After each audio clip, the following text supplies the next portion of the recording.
नमस्कार, अपना उत्तराखंड में आप सभी का स्वागत है। मैं हूं नीलू और सबसे पहले बात करेंगे आज अचानक बदले मौसम की। तो हरिद्वार में आज अचानक बदले मौसम के बाद दिन में रात जैसा नजारा हो गया। आप तस्वीरें देख सकते हैं किस तरह से आंधी तूफान के साथ आसमान में काले बादल छा गए, जैसे घुप अंधेरा हो गया। दोपहर 12 बजे की तस्वीरें आप देख सकते हैं जिसमें रात जैसा अंधेरा दिखाई दे रहा है और गाड़ियां भी हेडलाइट जलाकर चलने लगी। काफी देर तक घनघोर अंधेरा छाया रहा और उसके बाद बारिश भी हुई।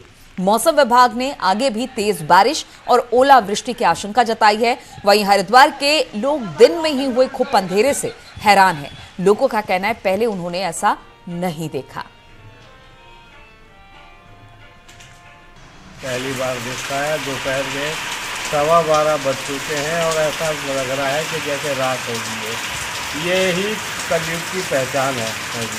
कोरोना जैसी बीमारी के होने के बाद भी भगवान इस प्रकार से इम्तहान ले रहा है, ये बहुत बड़ी बात है। और अब लगता है कि कोरोना जैसी बीमारी का विनाश होने जा रहा है आज के मौसम को देखते हुए। मौसम आज पहली बार देखा है और पूरी तरह से रात हो गई, अंधेरा हो गया।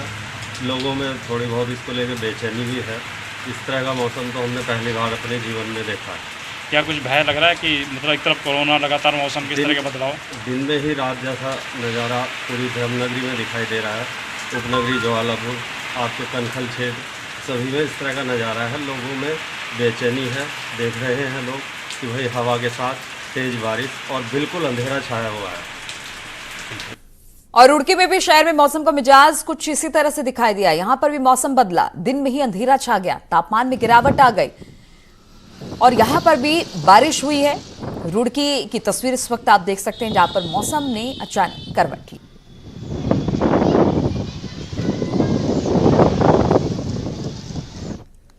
बात अब काशीपुर की करते हैं। यहां पर भी बदले मौसम का असर देखने को मिला है। यहां भी दिन में रात हो गई, चारों ओर घनघोर काली घटा छा गई और फिर दिन में ही रात का नजारा दिखने लगा।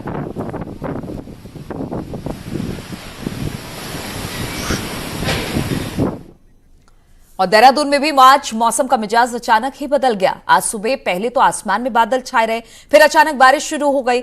बारिश होने से राजधानी का मौसम सुहाना हो गया है।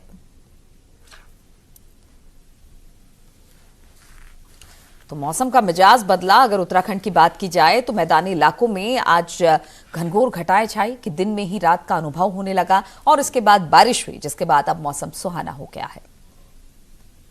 उत्तराखंड में एक बार फिर से मौसम का मिजाज बदल चुका है। प्रदेश के कई इलाकों में तेज बारिश हो रही है, उसके साथ हवाएं भी चल रही है। हालांकि मौसम विभाग ने एक अलर्ट जरूर जारी किया था जिसमें प्रदेश के 3 इलाकों में खासकर देहरादून, हरिद्वार और पौड़ी जिले में तेज हवाओं के साथ बारिश की संभावना जताई थी।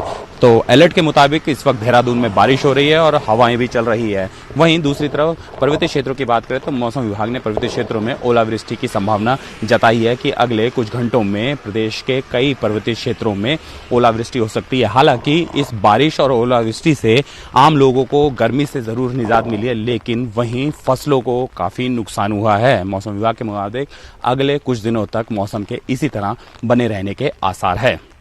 कैमरामैन भरत शर्मा के साथ किशोर रावत, न्यूज 18।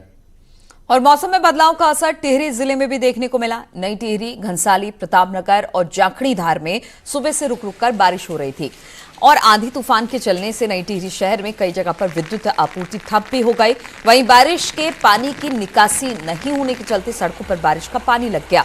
कई कॉलोनियों में बारिश का पानी इकट्ठा होने से लोगों को आवाजाही में परेशानी हो रही है। तो टिहरी का हाल ये कि बारिश तो हुई लेकिन इसके बाद थोड़ी परेशानी भी हुई क्योंकि पानी का जमाव हो गया, जिसकी वजह से लोगों को दिक्कत हो रही है। इस मौसम में बारिश हो रही है, मौसम सुहाना जरूर है, लेकिन इसका कहीं ना कहीं अब असर भी बाकी चीजों पर पड़ रहा है।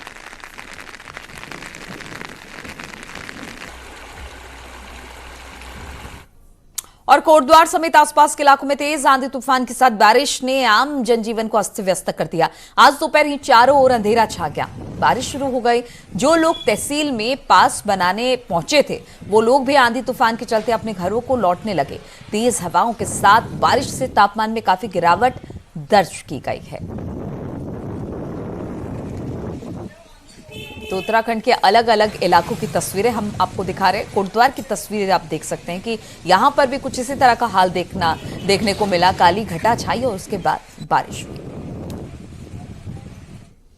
और अब बात कोरोना की करते हैं तो लगातार इससे लेकर खबरें भी आई। उत्तरकाशी में एक 32 साल के युवक की कोरोना पॉजिटिव रिपोर्ट आने से अब हड़कंप मच गया है। गुजरात के सूरत से डुंडा ब्लॉक में 4 युवक लौटे के 3 युवकों को क्वारंटीन कर दिया गया है। कोरोना संक्रमित युवक के संपर्क में आने वाले सभी लोगों को क्वारंटीन किया गया है। आपको बता दें कि उत्तरकाशी अभी तक ग्रीन जोन में शामिल था, लेकिन अब मामला आने के बाद शायद ये ग्रीन जोन से निकल जाएगा।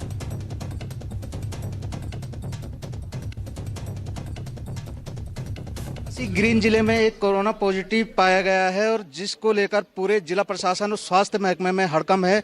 बताया जा रहा है कि 7 तारीख को ये पेशेंट गुजरात से ट्रेवल करके बाइक से आया था। 4 लोग इसके साथ थे, लेकिन एक ही पेशेंट की जो है रिपोर्ट पॉजिटिव आई है और उसके बाद स्वास्थ्य महकमा और जिला प्रशासन लगातार इन सब मामलों पे मॉनिटरिंग कर रहा है। ये आइसोलेशन वार्ड है उत्तरकाशी का, जहां पे जो भी सस्पेक्टेड मरीज आते हैं उनको रखा जा रहा है और जो कोरोना पॉजिटिव यहां पे पाया गया है उसको भी यहीं रखा गया है। हेल्थ विभाग और स्वास्थ्य प्रशासन लगातार कोशिश कर रहा है कि और भी लोग हैं उनको क्वारंटाइन किया जाए, उनकी जाँच की जाए। हमारे साथ जिले के सीएमओ हैं, उनसे पूछते हैं किस तरीके का मामला है और क्या क्या एहतियातन उनकी तरफ से किया गया है। सर, अभी तक क्या क्या उपाय किए गए हैं यहाँ पे, क्या है मामला अभी? ये जो हमारे पास केस आए थे सूरत और गुजरात से आए थे, इनको इमीडिएटली जो है हमने 4 लोग हैं, 3 को जो हमने इंस्टीट्यूशन क्वारंटाइन किया, 1 को हमने अपने हॉस्पिटल में रखा हुआ है। कल सैंपल भेजा है और कल शाम को रात को रिपोर्ट आई है कि वो पॉजिटिव है। तो जितने एहतियात पॉजिटिव इसके लिए वो हो रहे हैं। कॉन्टैक्ट ट्रेसिंग हमारी स्टार्ट हो गई है। कल हम लोग के भाई को बुला लिया और अभी मालूम कर रहे हैं कि कहाँ वो गए और किस किस तरह से किनके सैंपल किनको आइसोलेट करना है। कहाँ से सर ये मरीज आया था और कितने लोगों को सस्पेक्टेड बताया जाए? कितने लोग? ये 2 लोग आए, 2 मोटरसाइकिल से 4 लोग आए थे सूरत से। एक टेक्सटाइल में काम करते हैं, वाया चिनाई छोड़ इन्होंने एंटर किया था और इनके अपने भाई के पास थोड़ी देर रुका था, तो उसके भाई को भी हमने रात को उठा के आइसोलेट कर लिया है। बिल्कुल, जो एक कोरोना पॉजिटिव यहाँ पे पाया गया है, पूरे प्रशासन में हड़कंप है और जिला प्रशासन और जो स्वास्थ्य विभाग है उसकी मॉनिटरिंग कर रहा है और जो गांव और जिन जिन के संपर्क में ये आया है उन सब की स्क्रीनिंग और मॉनिटरिंग की जा रही है। जगमोहन सिंह चौहान, न्यूज 18 उत्तरकाशी। और लॉकडाउन में पुलिस ने बेसहारा मजदूरों को राशन और खाने की चीजें मुहैया करवा रही। 4 मई से खुली शराब की दुकानों में लगी लाइनों में पुलिस के सामने ऐसी तस्वीर सामने आई कि जो लोग पुलिस से खाना मांगते थे, अब वही लोग शराब की दुकानों की लंबी लंबी कतारों में खड़े हैं। ऐसे में कुछ लोगों को पुलिस ने चिन्हित किया और उनको शराब की दुकानों से उठाकर राशन खरीदने में लगा दिया। साथ ही ऐसे लोगों का पुलिस ने राशन भी अब बंद करवा दिया है। उसमें हमने कुछ लोग ऐसे मिले कि जिनको हमने लगातार पिछले 40 दिन से हम उनको राशन दे रहे हैं, किसी को 2 बार 3 बार। कुछ लोग वो लोग भी हमें लाइन पे मिले तो हमने उनको आइडेंटिफाई किया। जब भी वो अगर या दोबारा राशन लेना आएंगे तो हम तभी उनको राशन देंगे कि उनके एक बार घर में पूरा सर्च करेंगे और ये राशन कहाँ ले जा रहे हैं और क्यों यहाँ से राशन ले रहे हैं। जब इनके पास पैसे तो ये हमें चेक करना पड़ेगा। और नैनीताल के आयरपाटा वार्ड में अब बिना मास्क के सब्जी नहीं मिलेगी। वार्डों में नो मास्क नो सब्जी का फॉर्मूला तय कर दिया है। इसके साथ ही सोशल डिस्टेंसिंग का भी वार्ड में लगने वाली मंडी में अब इसे लागू कर दिया है। आपको बता दें कि नैनीताल की मेन मंडी में भीड़ को कम करने के लिए सभासद ने अपने वार्ड में हफ्ते में 1 दिन मंडी लगाई, जिसमें लोगों को कम दामों में सब्जी मिल रही है। यहाँ पर ग्रुप बना रखा है, आयरपाटा शिकायत ग्रुप और एक आयरपाटा सेवा दल, और उसके माध्यम से हम लोग मैसेज छोड़ देते हैं कि इतनी तारीख को यहाँ पर दुकान लगाई जाएगी हरी सब्जी की, और जो है मास्क कंपलसरी होगा। जो बिना मास्क के आएगा उसको हम सब्जी नहीं देंगे। दूसरा, हमने उस पर टोकन सिस्टम कर रखा, हम टोकन देते हैं जिसके हिसाब से भीड़ नहीं लगती है। और अल्मोड़ा में सस्ता गल्ला विक्रेताओं ने राशन वितरण ठप कर दिया है। ऑनलाइन राशन वितरण सहित कई मांगों को लेकर सस्ता गल्ला विक्रेता आंदोलित है। पहले डीएम को 10 अप्रैल तक मांग पूरी करने का ज्ञापन दिया, लेकिन कोई कार्रवाई नहीं करने पर आज से वितरण ठप कर दिया है। आज से जिले भर के गांव में लोगों को राशन नहीं मिलेगा।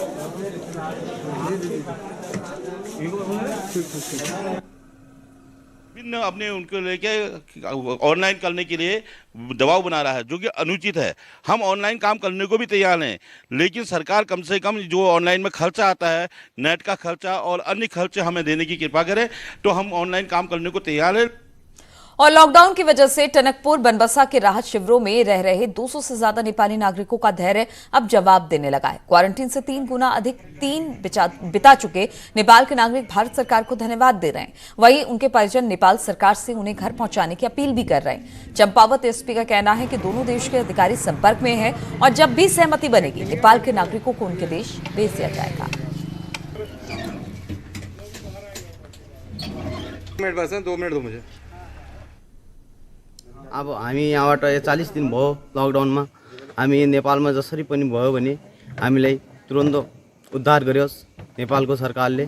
इन्डियाबाट भारत सरकारले धेरै राम्रो व्यवस्था गरेर खानापिना सबै राम्रो व्यवस्था गरेको थियो। नेपाल के जो हमारे एडजॉइनिंग डिस्ट्रिक्ट्स हैं उनके अधिकारियों से हमारी रोज़ाना बातचीत हो रही है और वो भी अपने सरकार से बातचीत कर रहे हैं। जैसे ही वहाँ से हामी मिलती है इन लोगों को नेपाल भेजा जाएगा। अभी फिलहाल हम राहत शिविरों में उनका ध्यान रख रहे हैं। और कोटद्वार के ग्रास्टनगंज इलाके में बनाए गए कैंप मुख्यालय में चंडीगढ़, गुरुग्राम समेत राजस्थान से फंसे तकरीबन 2000 से ज्यादा लोग पहुंच चुके हैं, जिनको मेडिकल स्क्रीनिंग के बाद घर भेजा जा रहा है। लंबे समय से इंतजार के बाद ये अपने घरों को लौट रहे हैं। लोग अब उत्तराखंड पहुंचकर काफी सुकून महसूस कर रहे हैं। प्रशासन का कहना है कि सभी को 14 दिन की क्वारंटीन के बाद अपने अपने घरों की तरफ भेज दिया जाएगा। 34 बसें कोटद्वार के लिए रवाना हुई थी जो यहाँ पहुँच चुकी हैं और इन 34 बसों में तकरीबन 800 के आसपास यात्री यहाँ पे पहुँचे हैं, जिनमें से 472 यात्रियों को 21 बसों के माध्यम से अभी तक हम उनके जो निर्धारित किए गए विकासखंड और तहसीलें वहाँ उनको। और चंपावत के बनबसा में शारदा नदी में खनन करने वाले यूपी के मजदूरों के साथ खनन कारोबारियों ने छोड़ दिया है, तो पुलिस ने उनका साथ दिया। बनबसा पुलिस ने मौके पर पहुंचकर परिवार और बच्चों के साथ रह रहे लोगों को राशन और जरूरी सामान उपलब्ध कराए। 45 दिन से लॉकडाउन से परेशान मजदूर अब पुलिस का आभार जताते हुए उत्तर प्रदेश सरकार से अपने राज्य बुलाने की मांग कर रहे हैं। जानकारी में आया कि इनके पास जो पैसा वैसा था वो सब खत्म हो गया था। इनके राशन के पानी की इनकी दिक्कत होने लगी थी, तो हमारे चौकी इंचार्ज द्वारा हमको ये बताया गया, तो हमने आज स्थानीय लोगों के सहयोग से इनको कुछ राशन पानी उपलब्ध कराया है, जिससे कि इनको सर्वाइव किया जा सके। और हमारी कोशिश रहेगी कि संबंधित अधिकारियों को इस बारे में अवगत कराकर इनका निदान किया जाए। और न्यूज 18 की खबर का बड़ा असर हुआ है। देहरादून के अग्रवाल धर्मशाला में फंसे दूसरे राज्यों के लोगों को प्रशासन ने उनके घर जाने की व्यवस्था की है। अग्रवाल धर्मशाला में बिहार और जम्मू के कई लोग बीते 45 दिनों से फंसे हुए थे। न्यूज 18 ने इस खबर को प्रमुखता से दिखाई और अब यह कहा जा रहा है कि इनके वापस लौटने की व्यवस्था कर दी गई है। और गढ़वाल सांसद तीरथ सिंह रावत ने ऋषिकेश के मुनि की रेती में कोरोना वॉरियर्स का सम्मान किया। इस अवसर पर तीरथ सिंह रावत ने कांग्रेस को नसीहत देते हुए कहा कि पूरा विश्व इस महामारी से जूझ रहा है, ऐसे में सोशल डिस्टेंसिंग का मजाक उड़ाते हुए कांग्रेस धरना प्रदर्शन कर रही है, जो कोरोना प्रोटोकॉल के नियमों का उल्लंघन है और ये समय एकजुटता का है, राजनीति का नहीं। जहाँ तक उनके नेता की बात है, क्या लॉकडाउन उनके लिए नहीं है? लॉकडाउन के समय बाहर आए तो क्या सोशल डिस्टेंसिंग उनके लिए नहीं है? क्या सोशल डिस्टेंसिंग बनाना आवश्यक है, उसमें कोई भी हो, चाहे भाजपा, कांग्रेस हो, सपा, बसपा, अन्य जो भी पार्टियां, यहाँ पार्टी नहीं, यह व्यक्ति है। और जो भी व्यक्ति इस सोशल डिस्टेंस में और बाहरी प्रदेशों से पिथौरागढ़ आने वालों के सवाल पर बीजेपी विधायक ने डीएम के साथ मीटिंग की। इस दौरान विधायक विशन सिंह चुफाल और चंद्रपंत ने डीएम से सभी को क्वारंटीन करने को कहा। विधायकों ने डीएम को ग्रामीण इलाकों, ग्राम प्रधानों को और नगरीय क्षेत्र में पालिका की अगुवाई में क्वारंटीन करने को कहा है। खंड में भी अन्य राज्यों में लोग फंसे हुए हैं, धीरे धीरे वो लोग अपने घरों को वापसी हो रही है, तो इसलिए उनको क्वारंटीन में रखने की जो बात आ रही है, उनको ग्रामीण क्षेत्र में जो विद्यालय है, नज़दीकी विद्यालय है, उस विद्यालय में और नगर पालिका में भी, जहाँ पर नगर पालिका अध्यक्ष हैं, वार्ड मेंबर हैं, उनके हिसाब से उनको किस स्थान पर रखा जाए, ये बात भी। और लॉकडाउन का असर अब शादी पार्टियों पर भी जबरदस्त तरीके से पड़ा है। टेहरी में लॉकडाउन के दौरान एक अनोखी शादी हुई। अनोखी इसलिए क्योंकि बारात 14 दिन पहले पिथौरागढ़ से टिहरी पहुंच गई थी और 14 दिन दूल्हा समेत सभी को क्वारंटीन किया गया और 14 दिन का क्वारंटीन पीरियड पूरा होने के बाद आज यहां पर शादी पूरी हुई। विष्ट परिवार ने इसके लिए बकायदा प्रशासन से इजाजत मांगी थी और कुछ ही लोग शादी में शामिल हुए। सोशल डिस्टेंसिंग, मास्क पहनकर शादी पूरी हुई। वहीं अन्य नाते रिश्तेदारों के लिए वीडियो कॉल की व्यवस्था की गई थी। मैं 24 तारीख को पिथौरागढ़ से यहाँ आ गया था, जिसमें मैं होम क्वारंटाइन 14 दिन के लिए रहा। मैं सभी को यही सलाह देना चाहूँगा कि सरकार द्वारा जारी गाइडलाइन, हमारी शादी का जो है पहले एक बार सितंबर, अक्टूबर, नवंबर में जो है डेट निकली थी, लेकिन किसी कारणवश वो जो है एक्सटेंड हो गई। उसके बाद फिर अभी 4 दिन पहले थी, वो भी किसी कारण से एक्सटेंड करनी पड़ी। तो आज हमने सोचा कि अब इतनी बार जो है एक्सटेंड होती नहीं है। पूरी तरीके से प्रशासन की परमिशन लेके सोशल डिस्टेंसिंग का पालन करते हुए, आपने देखा होगा बिल्कुल गिनती के मेहमान जितने हमें परमिशन मिली है उतने ही हमारी शादी में जो है शामिल हुए हैं, और दूल्हा दुल्हन दोनों मास्क पहने हुए हैं। कोरोना संक्रमण के चलते हुए लॉकडाउन का असर हर तरफ देखा जा रहा है और शादी विवाह में खासकर इसका असर देखा जा रहा है। इस टाइम पे शादी ब्याह का सीजन होता है। बात की जाए नई टिहरी शहर में एक बिष्ट परिवार है जो 3 बार अपनी जो शादी की डेट है वो एक्सटेंड कर चुका था, लेकिन आज उन्होंने जब पता लगा कि लॉकडाउन लगातार बढ़ रहा है तो आज उन्होंने यहाँ पर वो सोशल डिस्टेंस मेंटेन करते हुए और खासकर जो दूल्हा दुल्हन है और जो परिवार के लोग हैं सबने मास्क लगाया और उसके बाद यहाँ पर वो शादी का जो कार्यक्रम है पूरी तरह से संपन्न हुआ। और साथ ही साथ इस परिवार ने एक मैसेज भी कन्वे करा है कि हमको जो स्वास्थ्य विभाग द्वारा जो गाइडलाइन दी गई उसका पूरी तरह से पालन करना चाहिए। सौरभ सिंह, न्यूज़ 18 टिहरी गढ़वाल। और लॉकडाउन के बाद रोजगार आने वाले समय में सबसे बड़ा मुद्दा बन रहा है। डोईवाला में स्थित केंद्रीय संस्थान सिपिट को राज्य सरकार ने 6 एकड़ भूमि की सैद्धांतिक मंजूरी दे दी है, जिससे आने वाले दिनों में प्लास्टिक इंजीनियरिंग में रुचि रखने वाले युवाओं को बेहतर सुविधाएं और आधुनिक मशीनों से सीखने का अवसर मिलेगा। संस्थान को अपने आगे बढ़ने के लिए अपनी भूमि की आवश्यकता थी, क्योंकि वर्तमान स्थापित जो जगह है वहाँ पे कंस्ट्रक्शन का कार्य नहीं हो सकता था। तो संस्थान के बाजू में लगी हुई जो वन भूमि है उसकी सैद्धांतिक स्वीकृति भारत सरकार से प्राप्त हो चुकी है और निकट भविष्य में भी यहाँ पर अब कंस्ट्रक्शन होता हुआ देखें। और नैनीताल निवासी लेफ्टिनेंट कर्नल नीलेश कपिल आज पंचतत्व में विलीन हो गए। उन्हें सैन्य सम्मान के साथ अंतिम विदाई दी गई और नम आंखों से श्रद्धा सुमन अर्पित किए गए। उनका अंतिम संस्कार रामनगर स्थित कोशी घाट पर हुआ। लेफ्टिनेंट कर्नल नीलेश कपिल का कश्मीर के कुपवाड़ा में दिल का दौरा पड़ने से मौत हो गई थी।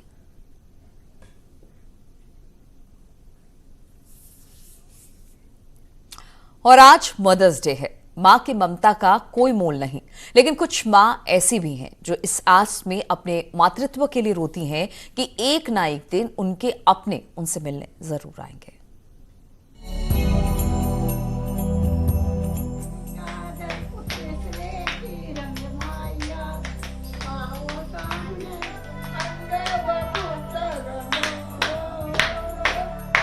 मदर्स डे को दुनिया भर में लोग मना रहे हैं, लेकिन कुछ बच्चे ऐसे हैं जो अपनी माँ को खुद वृद्धाश्रम छोड़ आए हैं। माँ इस आस में हर रोज जी रही हैं कि उनका अपना उनसे मिलने जरूर आएगा, लेकिन सालों से न तो बच्चे मिलने आए और न ही उनका कोई अपना।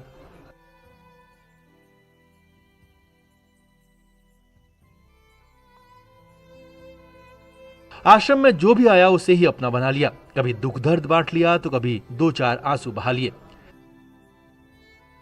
याददाश्त धुंधली हो गई है तो ये नहीं पता कि मदर्स डे होता क्या है, लेकिन गीतों में बच्चों और पति के जाने का दर्द है।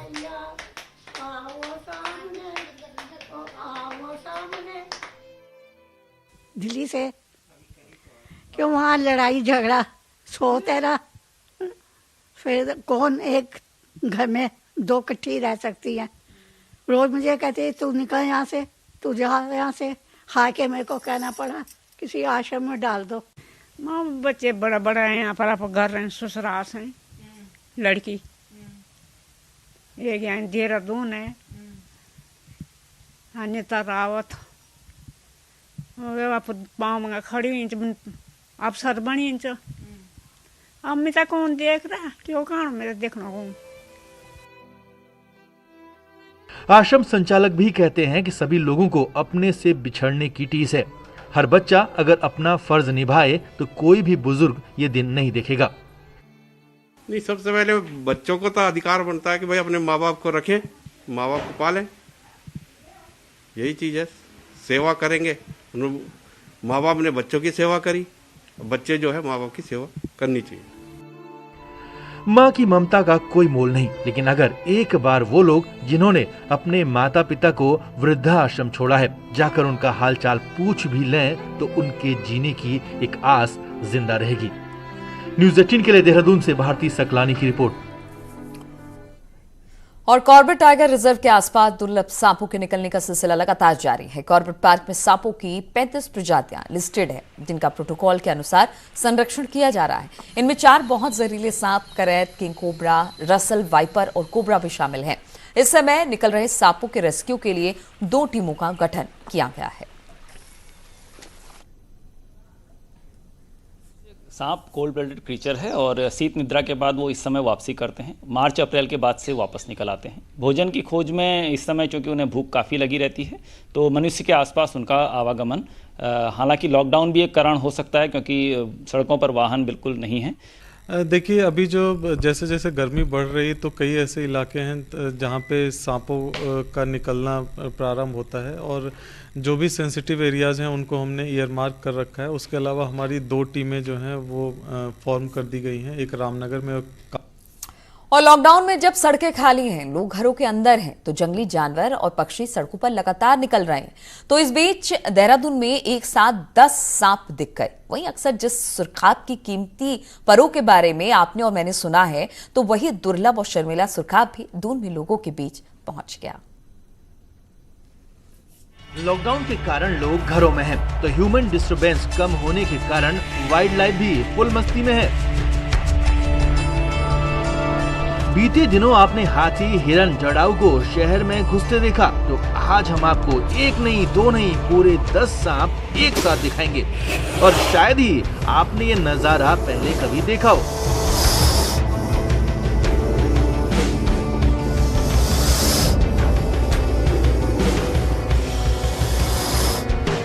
ये सांप गुरुवार को देहरादून के अलग अलग हिस्सों में घरों से रेस्क्यू किए गए, जिन्हें फॉरेस्ट टीम ने जंगल में रिलीज किया।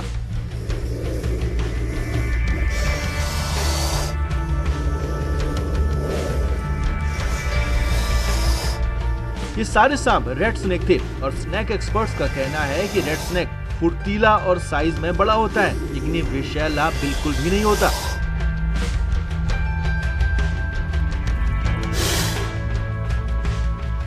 घर में घुसने पर बड़े सांप को देखकर लोग भयभीत हो जाते हैं।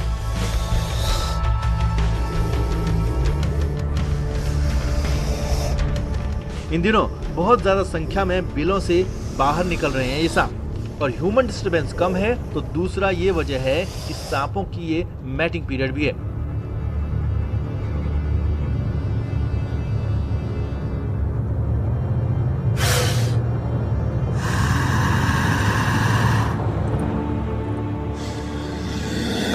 ये तो सांपों का ही सीज़न है, मार्च से शुरू हो जाता है और लास्ट हमारे नवंबर तक जाता है ये सीज़न। तो अभी तो स्टार्ट हुआ है, अभी अगले मंथ में और कॉल भी बढ़ जाएंगे हमारे देहरादून सिटी में।